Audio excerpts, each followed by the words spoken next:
नमस्कार, आप सभी का स्वागत है क्लास 12 नेक्स्ट टॉपर ह्यूमैनिटीज पर। मैं सिद्धार्थ पटेल आप सभी बच्चों का बहुत ही जोरों शोरों से स्वागत करता हूं। तो मैं आज आप लोगों के लिए लेके आ गया हूं एक नए चैप्टर का रैपिड रिवीजन, जो कि है रीजनल एस्पिरेशन। अब ये वाला जो चैप्टर है, ये वाला चैप्टर बात करता है इंडियन पॉलिटिक्स की फ्रॉम 1980s टू 1990s के आसपास की। ठीक है, तो यहां पे हम लोग क्या देखते हैं मेरे लाल, अब तक अगर हम सारे चैप्टर को कनेक्ट करें तो लास्ट के 3 चैप्टर अपने Congress, emergency, India foreign policy के आसपास में घूमे। जैसा कि आप जानते हो कि इंडिया एक डाइवर्स कंट्री है। जब डाइवर्स कंट्री है तो हर रीजन की अलग अलग डिमांड होगी, हर कल्चर की अलग अलग डिमांड होगी, हर लैंग्वेज के लोगों की अपनी अपनी डिमांड होगी। तो ये रीजनल एस्पिरेशन अगर आप समझोगे तो इसका मतलब ये कि पर्टिकुलर रीजन एक पर्टिकुलर चीज को एस्पायर कर रहा है, एक पर्टिकुलर रीजन एक पर्टिकुलर चीज चाह रहा है। हमारा देश में अलग अलग रीजन है मेरे लाल, और हर रीजन अपनी अपनी अपनी अपनी अपनी अपनी कोई ना कोई डिमांड रख रहा है। कुछ डिमांड एक्सट्रीम है, कुछ डिमांड ऐसी है कि जो कि मानी जा सकती है। तो ये पूरा का पूरा जो चैप्टर है वो इसके आसपास में घूमता है। जैसा कि भारत एक डाइवर्स कंट्री, और हमने पढ़ा कि डाइवर्स कंट्री को साथ में लेके चलना अपने आप में एक मुश्किल रहता है। तो ये पूरा का पूरा चैप्टर इस पूरे के पूरे आउटलाइन के आसपास में घूमता है। सबसे पहले देखते हैं period of 1980s, rise in demand for regional autonomy. Movement involved armed struggle, negotiation between the central government and organization who lead these movement. अब लोग 1980s में देखते हैं भैया कि बहुत सारे रीजनल ऑटोनॉमी के मूवमेंट चल रहे थे।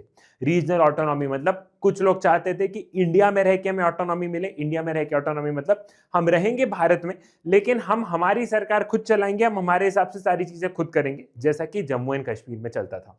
कुछ लोगों के लिए ऑटोनॉमी का मतलब यह हो रहा था कि हमको भारत से अलग होना है, तो कहीं पे हथियार उठाए, कहीं पे आर्मी भेजी गई। तो ये सारा का सारा फिनोमिना हमें 1980s के आसपास में देखने को मिलता है। ठीक है, Indian approach to diversity, Bharat की अप्रोच कैसी रही है भाई मेरे लाल डाइवर्सिटी को लेके? So principle balance between unity and diversity, हमने पूरी कोशिश की है और हमारे लीडर्स और कॉन्स्टिट्यूशन ने पूरी कोशिश की है कि हम देश की यूनिटी को मेंटेन रखें एज वेल एज डाइवर्सिटी की रिस्पेक्ट भी करें। Constitutional recognize rights of different religions, regions, and linguistic groups. Nationalism seeks to accommodate regional aspiration. Democracy allow regional issue to be expressed freely. साथ ही साथ हम लोग देखते हैं कि कॉन्स्टिट्यूशन में सभी रीजन्स को, सभी रिलीजन के लोगों को, सभी लैंग्वेज के लोगों को राइट्स मिली हुई है मेरे लाल। साथ ही साथ हमने देश को जोड़ के कैसे रखा है, नेशनलिज्म, एक राष्ट्र प्रेम, इन सब में हमने देश को जोड़ के रखा है। एट दी सेम टाइम मेरे लाल हमने रीजनल एस्पिरेशन की डिमांड उठी भी है, पार्लियामेंट में भी उठी है। जैसा कि आप जानते हो कि राज्यसभा रिप्रेजेंट स्टेट्स, तो ऐसा नहीं है कि रीजन, अलग अलग रीजन की बात नहीं उठी है, राज्यसभा में ये आराम से डिमांड उठती हैं और इसको अच्छे से एड्रेस किया जाता है, सारे क्वेश्चंस को बढ़िया से एड्रेस किया जाता है। ठीक है, एरियाज ऑफ टेंशन, हम लोग कहां कहां पे मेरे लाल एरियाज ऑफ टेंशन देखते हैं। तो सबसे पहले अगर आप लोग देखोगे तो एरियाज ऑफ टेंशन स्टार्ट ही हुआ था पोस्ट इंडिपेंडेंस से, कोई ना कोई समस्या चल रही थी। सबसे पहले पार्टीशन का इशू था, फिर डिस्प्लेसमेंट, देन उसके बाद में हमने क्या देखा, अलग अलग स्टेट्स बनाने का इशू था मेरे लाल। फिर रीजनल कॉन्फ्लिक्ट्स हुए अलग अलग जगह पे, Jammu and Kashmir, north eastern areas में, साउथ इंडिया में देखा भैया लैंग्वेज इश्यूज देखा है, Hindi versus English, official languages, regional languages का मुद्दा देखा है। स्टेटहुड, अलग अलग स्टेट्स बनाना, पंजाब की डिमांड, झारखंड की डिमांड, तो अलग अलग स्टेट्स बनाना, इसको लेके क्या, इसको लेके जो डिमांड उठी, तो ये सारे क्या, ये सारे एरियाज ऑफ टेंशन रहे हैं।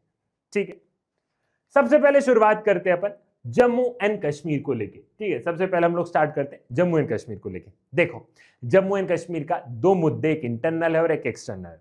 एक्सटर्नल मुद्दा पाकिस्तान वाला है, जो कि हमने बहुत बार पढ़ा है कि हमारे उसमें पाकिस्तान कैसे जम्मू एंड कश्मीर में इंस्टेबिलिटी चाहता है, क्यों अपना युद्ध हुआ है पाकिस्तान के साथ में, ये मैंने कई बार बताया। इस बार थोड़ा सा इंटरनल मैटर पे फोकस करने वाले, लेकिन उससे पहले जम्मू एंड कश्मीर का मुद्दा स्टार्ट कहां से हुआ? तो मेरे ला जम्मू एंड कश्मीर क्या हुआ करता था, जम्मू एंड कश्मीर एक प्रिंसली स्टेट हुआ करता था। प्रिंसली स्टेट मतलब जम्मू एंड कश्मीर के राजा थे महाराजा हरि सिंह।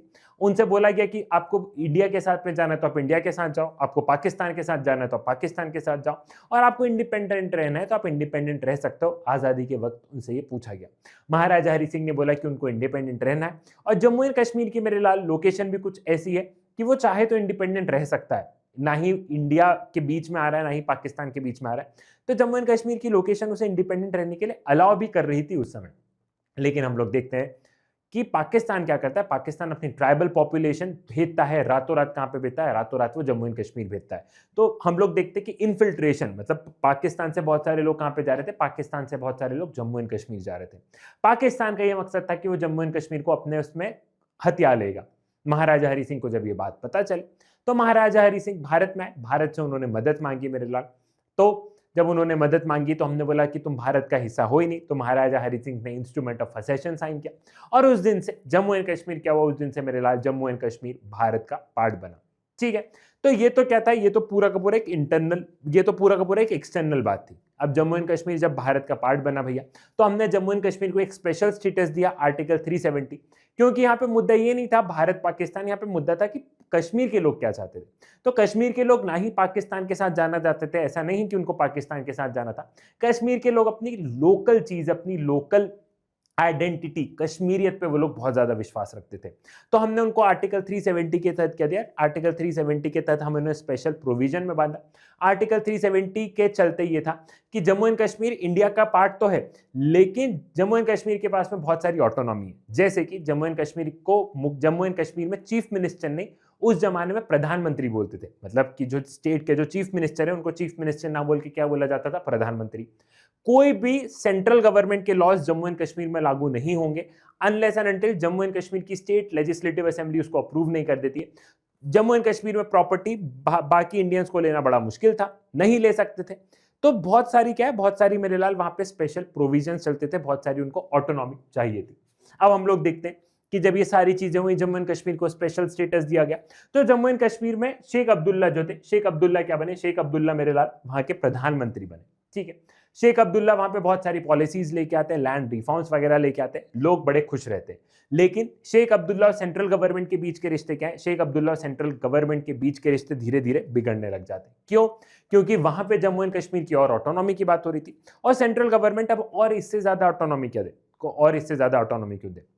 बहुत सारे हमारे लोग, मतलब बहुत सारे जो पॉलिटिकल साइंटिस्ट हैं, उनका यह मानना था मेरे लाल कि जम्मू एंड कश्मीर को कॉन्स्टिट्यूशनली रिकॉग्नाइज सेपरेशन कर रहे हैं, मतलब कि कॉन्स्टिट्यूशन रिकॉग्नाइज आर्टिकल 370 के तहत हम जानबूझ के जम्मू एंड कश्मीर को सेपरेट कर रहे हैं। मतलब कुछ लोग आर्टिकल 370 के जो अगेंस्ट थे वो ऐसा बोलते थे। ठीक है भैया, तो शेख अब्दुल्ला को क्या किया, शेख अब्दुल्ला को हाउस अरेस्ट कर लिया, शेख अब्दुल्ला को एक हाउस अरेस्ट में डाल दिया। ठीक है, अब शेख अब्दुल्ला को हाउस अरेस्ट में डाल दिया और इनडायरेक्टली उस समय की जो केंद्र सरकार थी, जो कि कांग्रेस की सरकार थी, कांग्रेस की सरकार इनडायरेक्टली क्या कर रही थी, कांग्रेस की सरकार इनडायरेक्टली जम्मू एंड कश्मीर में अपना रूल करने लग गई थी। तो इसके चलते हम लोग क्या देखते हैं मेरे लाल, इसके चलते हम लोग देखते हैं कि जम्मू एंड कश्मीर की जो लोकल पॉपुलेशन है, वो लोकल पॉपुलेशन क्या है, वो लोकल पॉपुलेशन बड़ी परेशान हो गई थी, बड़ी त्रस्त आ चुकी थी। क्यों? क्योंकि उनको ऐसा लग रहा था कि हमारे जो इलेक्टेड लीडर है, इलेक्टेड लीडर को उठा के इन्होंने हाउस अरेस्ट में डाल दिया है और केंद्र सरकार क्या कर रही है, केंद्र सरकार इनडायरेक्टली रूल कर रही है, केंद्र सरकार इनडायरेक्टली रूल कर रही है। और बहुत बार ऐसे इंस्टेंसेस भी हुए कि वहां पे सीधा का सीधा क्या हुआ, सीधा का सीधा कांग्रेस का रूल रहा है। ठीक है, अब हम लोग देखते हैं कि इसी बीच में इंदिरा गांधी प्रधानमंत्री बन जाती है, मतलब ये पंडित जवाहरलाल नेहरू की बात है। सक्सेसिव गवर्नमेंट चेंज होते रही, सक्सेसिव प्राइम मिनिस्टर आते जाते रहे, जैसे जवाहरलाल नेहरू, लाल बहादुर शास्त्री, देन इंदिरा गांधी। तो इंदिरा गांधी ने क्या किया, इंदिरा गांधी ने शेख अब्दुल्ला से बातचीत स्टार्ट की, शेख अब्दुल्ला को वापस से छोड़ दिया जाता है, शेख अब्दुल्ला वापस से एक्टिव पॉलिटिक्स में जाते हैं और शेख अब्दुल्ला फिर कुछ समय तक उस स्टेट को रूल करते हैं, फिर वापस से उनको हाउस अरेस्ट में डाल दिया जाता है मेरे लाल। ऐसा क्यों होता है? क्योंकि हम लोग ये देख रहे थे कि वहां की जो इंटरनल लीडर्स है उनका अपनी सेंट्रल गवर्नमेंट से तालमेल नहीं बैठ पा रहा था। बहुत बार मेरे लाल फिर ऐसे भी इंस्टेंसेस हुए हैं कि वहां पे कांग्रेस और जो वहां की जो दूसरी पॉलिटिकल पार्टी थी, जैसे नेशनल कॉन्फ्रेंस वगैरह, इन लोगों ने मिलकर सरकार चलाई। ठीक है, ये चीज भी क्लियर हो गई। लेकिन जब वहां पे कांग्रेस का रूल रहा है, या जब शेख अब्दुल्ला को हाउस अरेस्ट में डाला है, तब तक सरकार ने क्या किया, तब तक सरकार ने बहुत सारे अमेंडमेंट्स कर दिए, बहुत कुछ चेंजेस कर दिए। जैसे कि प्राइम मिनिस्टर को मुख्यमंत्री बोला जाएगा, तो कुछ वहां पे क्या हुआ मेरे लाल, कुछ वहां पे चेंजेस कर दिए गए। ठीक है, फिर हम लोग देखते हैं कि शेख अब्दुल्ला के बाद उनके बेटे, फिर उनके बेटे, मतलब ऐसे पीढ़ी दर पीढ़ी, मतलब वहां पे भी एक नेपोटिज्म वाला जो चल रहा था, वहां पे मुख्यमंत्री बनते रहे और वहां की पॉलिटिक्स को वो एक दो परिवार क्या करते रहे, वो एक दो परिवार आपस में वहां की पॉलिटिक्स चलती रही। ठीक है, अब हम लोग ये देखते हैं मेरे लाल कि वहां पे 2002 के बाद में हम लोग देखते हैं कि वहां पे पीडीपी कांग्रेस आ जाती है, फिर 2014 में वहां पे पीडीपी और बीजेपी की सरकार बन जाती है भैया, बीजेपी भी वहां पे पावर में आती है। फिर हम लोग देखते हैं कि वहां पे प्रेसिडेंट रूल लगा दिया जाता है और प्रेसिडेंट रूल लगाने के बाद में वहां पे आर्टिकल 370 जो है उसको अबॉलिश कर दिया जाता है। आर्टिकल 370 को क्या, आर्टिकल 370 को वहां से हटा दिया जाता है। So this was all about Jammu and Kashmir. अब अगर तुम सोचोगे थोड़ा सा जल्दी जल्दी हो गया तो रैपिड रिवीजन है। इसी वीडियो के डिस्क्रिप्शन में वन शॉट रिवीजन की लिंक लगाई है, जिसमें कि मैंने पूरा रीजनल एस्पिरेशन वाला चैप्टर बहुत डिटेल में पढ़ाया है। 2x में करके तुम उसको वहां से देख सकते हो। तो ये बात तो हो गई मेरे लाल जम्मू एंड कश्मीर की। अब बारी है पंजाब की। देखो, अब अगर पंजाब की बात करें मेरे लाल, तो पंजाब को तुम्हें कुछ इस तरीके से समझना पड़ेगा कि पंजाब को सबसे बड़ी चोट कब पहुंची थी, पार्टीशन के दौरान पहुंची थी मेरे लाल। जब पार्टीशन हुआ तो जो पंजाब प्रोविंस था, पंजाब प्रोविंस को दो हिस्सों में बांटा गया था। एक पाकिस्तान के पास में चले गया और एक किसके पास में रह गया मेरे लाल, एक रह गया भारत के पास में। वो वाले घाव सबसे ज्यादा हरे थे। उसके बाद में हम लोग क्या देखते हैं मेरे लाल, उसके बाद में पंजाब को बहुत बाद में रीऑर्गेनाइज किया गया। मतलब पहले पंजाब, हरियाणा, हिमाचल प्रदेश ये सब एक ही थे, लेकिन धीरे धीरे क्या पंजाब का रीऑर्गेनाइजेशन काफी समय बाद में हुआ। जब साउथ इंडियन स्टेट्स का हो गया, महाराष्ट्र और गुजरात का हो गया, फिर देखा गया कि पंजाब और इनको रीऑर्गेनाइज किया। तो वहां पे हम लोग क्या देख रहे थे, पहले तो बहुत लंबे समय तक पंजाब के लोग चाहते थे स्टेट का रीऑर्गेनाइजेशन। जब वहां पे स्टेट का रीऑर्गेनाइजेशन होता है, जब पंजाब बनता है, तो वहां पे अकाली दल पावर में आता है। अकाली दल की क्या होती है, अकाली दल की मेरे लाल हम लोग देखते हैं कोएलिशन की सरकार रहती है। अब जब कोएलिशन की सरकार रहती है तो यहाँ पे सेंट्रल गवर्नमेंट ने उनको बीच में से डिसमिस भी कर देती है और बीच में एक बार प्रेसिडेंट रूल लग जाता है। ऐसा बहुत बार देखा गया है उस समय की पॉलिटिक्स में कि बहुत जगह सेंट्रल गवर्नमेंट प्रेसिडेंट रूल लगा के क्या करती है, प्रेसिडेंट रूल लगा के अपने पास में पावर ले लेती है। ठीक है भैया, तो अकाली दल को एक चीज समझ में आई, क्या समझ में आई कि सेपरेट स्टेट बन गया, हम पावर में है, फिर भी पावर में रह के भी हमारे पास में कोई बहुत विशेष पावर नहीं है। फाइनेंस को लेके लोग सेंट्रल गवर्नमेंट पे डिपेंडेंट है। सेंट्रल गवर्नमेंट जब चाहे तब प्रेसिडेंट रूल लगा सकती है। तो अकाली दल को बहुत सारी चीजें समझ में आई कि हम पावर में रहते हुए पावर में नहीं। तो सेंट्रल गवर्नमेंट क्या करती है, तो उस समय अकाली दल क्या करता है भैया, अकाली दल एक आनंदपुर साहिब रिजोल्यूशन लेके आता है 1973 में। आनंदपुर साहिब रिजोल्यूशन में क्या रहता है, आनंदपुर साहिब रिजोल्यूशन में सेंटर स्टेट रिलेशनशिप की रीफ्रेम करने की बात है। मतलब जो सेंटर और स्टेट गवर्नमेंट के बीच में जो पावर को लेके इसको चेंज किया जाए, इस पे आनंदपुर साहिब रिजोल्यूशन था। कुछ लोगों का मानना था कि जो आनंदपुर साहिब रिजोल्यूशन है ये सेंटर स्टेट रिलेशन की ना बात करते हुए ये सेपरेट पंजाब को अलग करना चाहते हैं, कुछ लोगों का मानना था। ऑल्दो जो आनंदपुर साहिब रेजोल्यूशन था उसको पंजाब की लोकल पॉपुलेशन नहीं चाहती थी, वो अकालीस का अपना क्या था, वो अकालीस का अपना एजेंडा था और उन्होंने ये सेंट्रल गवर्नमेंट के सामने रखा। ठीक है, इसी के साथ में हम लोग क्या देखते हैं भैया, जो अकालीज रहते हैं वो दो हिस्सों में हम लोग देखते हैं, एक मॉडरेट हो जाते हैं, एक एक्सट्रीमिस्ट हो जाते हैं। जो एक्सट्रीमिस्ट हो जाते हैं, एक्सट्रीमिस्ट मतलब हथियार उठा लेते हैं, जो मॉडरेट मतलब बातचीत। हम लोग देखते हैं कि इनको पाकिस्तान से भी, मेरे लाल वहां पे जो कुछ लोग थे उनको पाकिस्तान से भी सपोर्ट मिलता है। और यहाँ पे क्या होता है, ये लोग पंजाब को अलग करने की बात करते हैं, खालिस्तान, जो कि तुम लोगों ने सुना होगा कि हमको पंजाब को क्या करना है, अलग करना है देश से।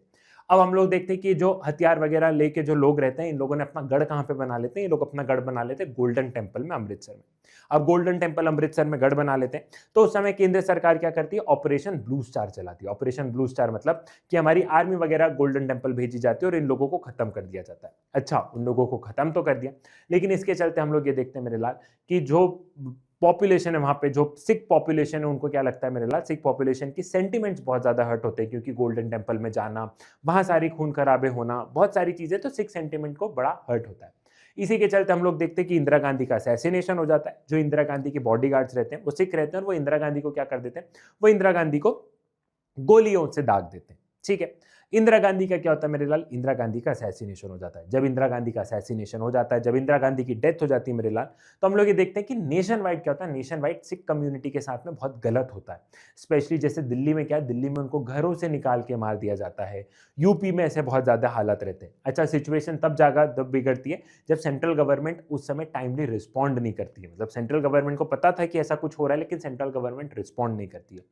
तो हम लोग ये देखते हैं कि बहुत लंबे समय तक क्या होता है, बहुत लंबे समय तक मेरे लाल ये वॉयलेंस चलता है, ये बहुत लंबे समय तक वॉयलेंस चलता है। इसके बाद में क्या होता है, इसके बाद में राजीव गांधी लोंगोवाल अकॉर्ड होता है 1985 में।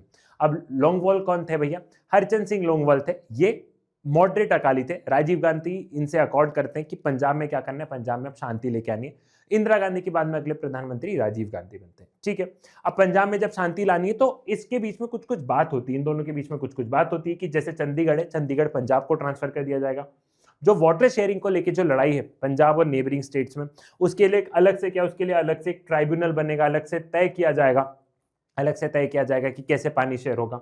इसी के बाद में ये बात हुई थी कि वहां पे जो आर्मी का जो रूल है, मतलब एक तरीके से हम लोग देख रहे हैं कि वहां पे जो आर्मी को जो स्पेशल पावर दी गई है उसको केंद्र सरकार क्या करेगी, केंद्र सरकार विड्रॉ करेगी। जो हरियाणा और पंजाब के बीच में जो बाउंड्री का डिस्प्यूट है, उस बाउंड्री के डिस्प्यूट को सुलझाया जाएगा। साथ ही अकालीज ने वादा किया था कि वो वॉयलेंस नहीं फैलाएंगे।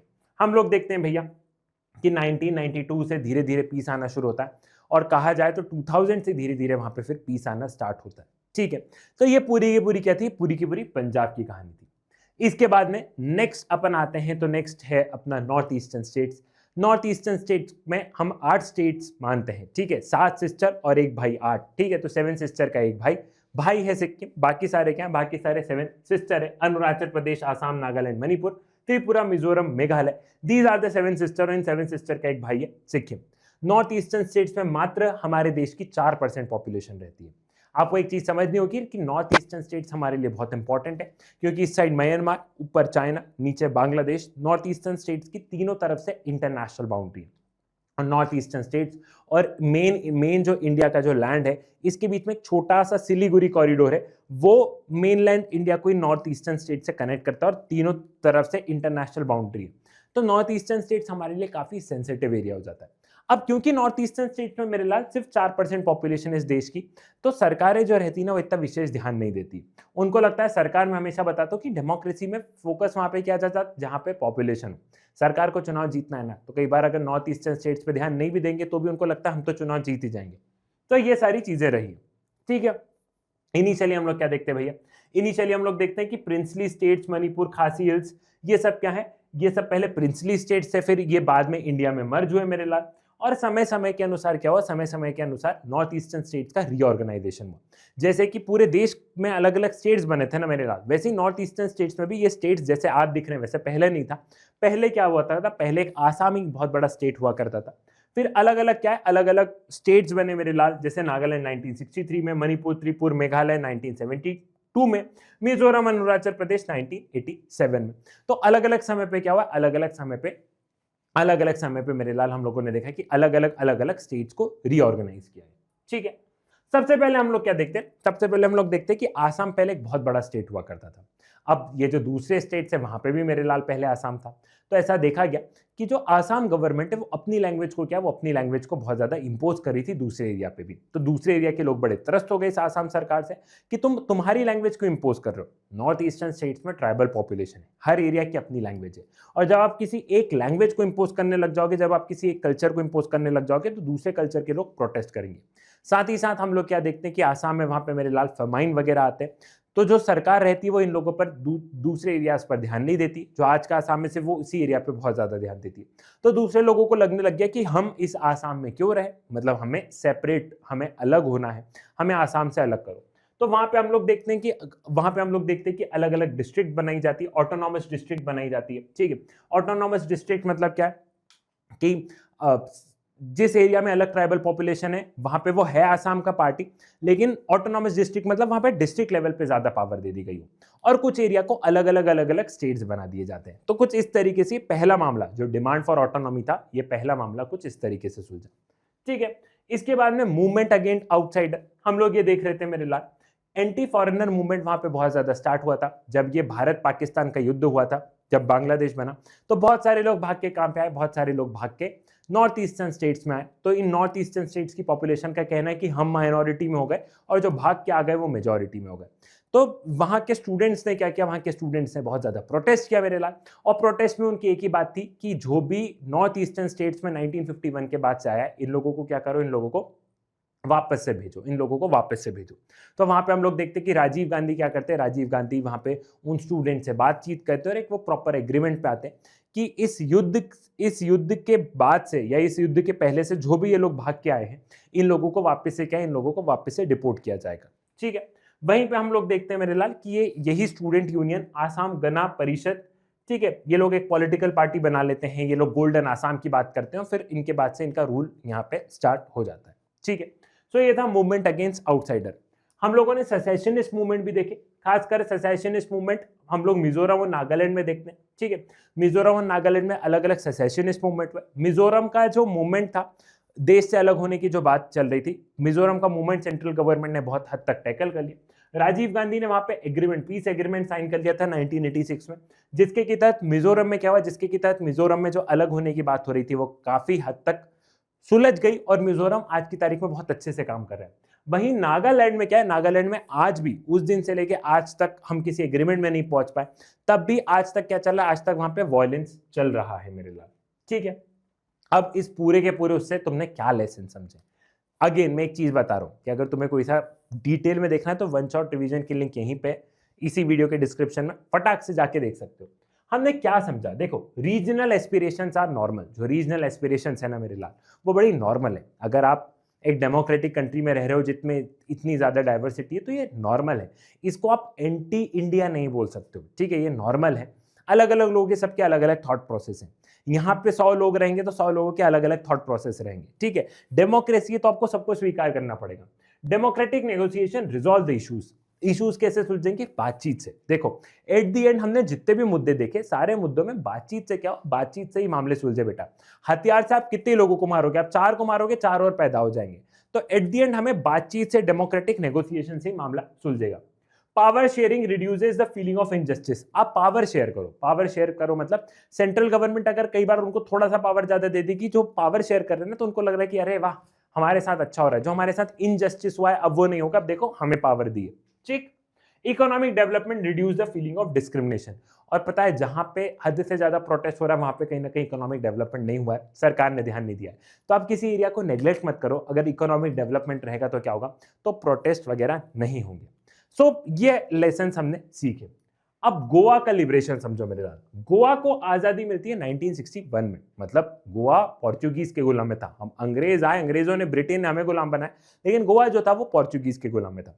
तो 1961 तक क्या था, 1961 तक मेरे लाल ये जो पोर्चुगीज थे इन्होंने अपना कंट्रोल रखा।